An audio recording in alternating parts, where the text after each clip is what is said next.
नमस्कार, स्वागत है आप सभी का न्यूज प्लस 21 में। मैं हूं आपके साथ अंजलि। चलिए शुरुआत करते हैं बैक टू बैक खबरों की ओर।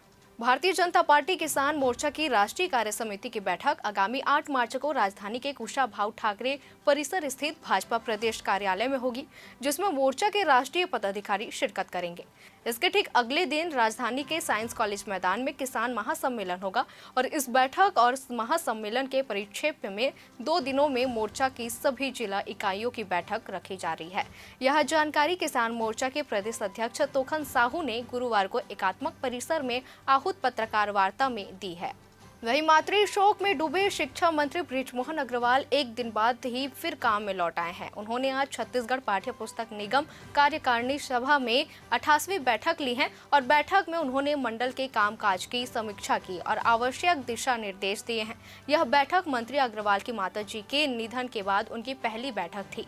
बैठक में मंत्री अग्रवाल ने कहा कि उनकी माताजी का निधन उनके लिए एक बहुत बड़ा व्यक्तिगत नुकसान है। उनकी माताजी उनके जीवन का एक महत्वपूर्ण स्तंभ थी और उनके निधन में उन्हें गहरा दुख हुआ है। उन्होंने कहा कि उनकी मां हमेशा उन्हें दूसरों की सेवा करने के लिए प्रेरित करती थी, इसलिए वे अपनी मां की इच्छाओं को पूरा करने के लिए अपना काम जारी रखेंगे। वहीं कोरिया जिला मुख्यालय बैकुंठपुर में शुक्रवार सुबह ईडी की टीम ने जनपद पंचायत सीईओ राधेश्याम मिर्झा के ठिकाने पर छापेमारी की। राधेश्याम मिर्झा बैकुंठपुर जल संसाधन विभाग के रेस्ट हाउस में रह रहे हैं और शुक्रवार तड़के 2 गाड़ियों में पहुंची ईडी की टीम ने रेस्ट हाउस में पहुंचकर उन्हें उठाया और जांच शुरू की। मामला कोरबा जिले के पोड़ी उपरोड़ा में उनके कार्यकाल का बताया गया है। जानकारी के मुताबिक राधेश्याम मिर्झा पिछले 7 महीने से बैकुंठपुर जनपद पंचायत सीईओ थे। हाल ही में उनका तबादला सूरजपुर की प्रतापपुर जनपद पंचायत में किया गया। हालांकि उन्होंने अभी ज्वाइन नहीं किया है। बैकुंठपुर से पहले वे सोनहत जनपद पंचायत के सीईओ थे। वहीं docu series the Indrani Mukherjee story को लेकर एक बड़ी खबर सामने आ रही है। इस विवादित डॉक्यू सीरीज को बॉम्बे हाई कोर्ट से क्लीन चिट मिल गई है। वहीं कोर्ट की तरफ से हरी झंडी मिलने के कुछ घंटे बाद ही इस सीरीज को ओटीटी प्लेटफॉर्म नेटफ्लिक्स पर रिलीज कर दिया गया है। द इंद्राणी मुखर्जी स्टोरी को बॉम्बे हाई कोर्ट की तरफ से हरी झंडी नेटफ्लिक्स ने सोशल मीडिया पर पोस्ट शेयर करते हुए लिखा कि कुछ सवाल आपको हमेशा परेशान करते रहेंगे और कुछ रहस्य मिटने का नाम नहीं लेते।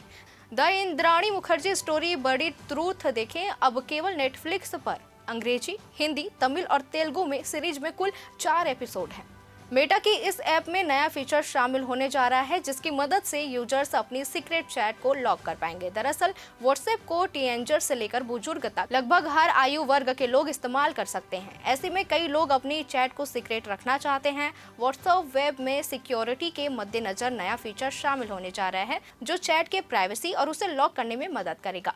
वेब वर्जन के लिए आने वाली इस फीचर्स का नाम सीक्रेट कोड फीचर है। बता दें कि ये मोबाइल ऐप में पहले से ही मौजूद है। गुजरात के जामनगर में अनंत अंबानी और राधिका मर्चेंट की प्री वेडिंग सेलिब्रेशन की शुरुआत हो चुकी है और बॉलीवुड के साथ साथ इंटरनेशनल सितारे यहां पहुंच रहे हैं। इस सेलिब्रेशन को और भी ज्यादा आलिशान हॉलीवुड के फेमस पॉप सिंगर रिहाना बनाने वाली है। रिहाना इवेंट में दमदार परफॉर्मेंस देने के लिए जामनगर पहुंच गई हैं और जामनगर से रिहाना का वीडियो सामने आ गया है, जिसमें उन्हें ब्लैक एंड पर्पल आउटफिट में देखा जा सकता है। वो एयरपोर्ट से वेन्यू की तरफ जाती नजर आ रही है और वहीं सोशल मीडिया पर रिहाना का वीडियो वायरल हो रहा है। जामनगर के एयरपोर्ट पर अंबानी परिवार की टीम ने रिहाना का स्वागत किया। सिंगर को देख फैंस उत्साहित हो गए हैं। फोर्ब्स के मुताबिक रिहाना दुनिया की सबसे अमीर फीमेल म्यूजिशियन है। अपने सिंगिंग करियर के साथ साथ कॉस्मेटिक ब्रांड फेंटी ब्यूटी के दम पर रिहाना की नेटवर्थ में भारी इजाफा हुआ है। वहीं रिलायंस और डिज्नी मिलकर भारत में एक नया ज्वाइंट वेंचर शुरू करने जा रहा है। इस वेंचर का कलेक्शन भारत की एंटरटेनमेंट इंडस्ट्री से होगा और अब ऐसे में एक आम यूजर्स के बीच इसको लेकर काफी सवाल है, जिसको लेकर हम आपको अहम जानकारी देने जा रहे हैं। इस नई पार्टनरशिप में star TV network, sports 18 TV, Hotstar और जियो सिनेमा को एक ही छाते के नीचे लेकर आएंगे। इस पार्टनरशिप में रिलायंस अधिकतर हिस्सेदार अपने पास रहेंगी। वहीं रिलायंस और डिज्नी डील को लेकर लंबे समय से चल रही थी। बता दें कि डिज्नी अपने इंडियन एसेट्स बेचकर बाहर जाना चाहती थी। हालांकि बाद में डिज्नी सीईओ ने कंफर्म किया कि वह भारत में ही रहना चाहती हैं, क्योंकि यह एक उभरता हुआ बाजार है।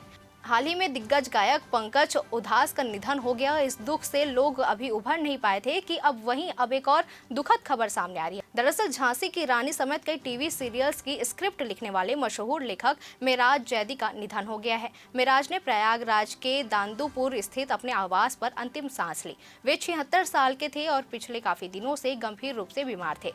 वहीं मेराज जैदी के निधन से तमाम फैंस सहित सेलेब्स में शोक की लहर दौड़ पड़ी है। तो ऐसी तमाम जानकारियों से लगातार अपडेट रहने के लिए देखते रहिए न्यूज़ प्लस 21, आपके हक की बात।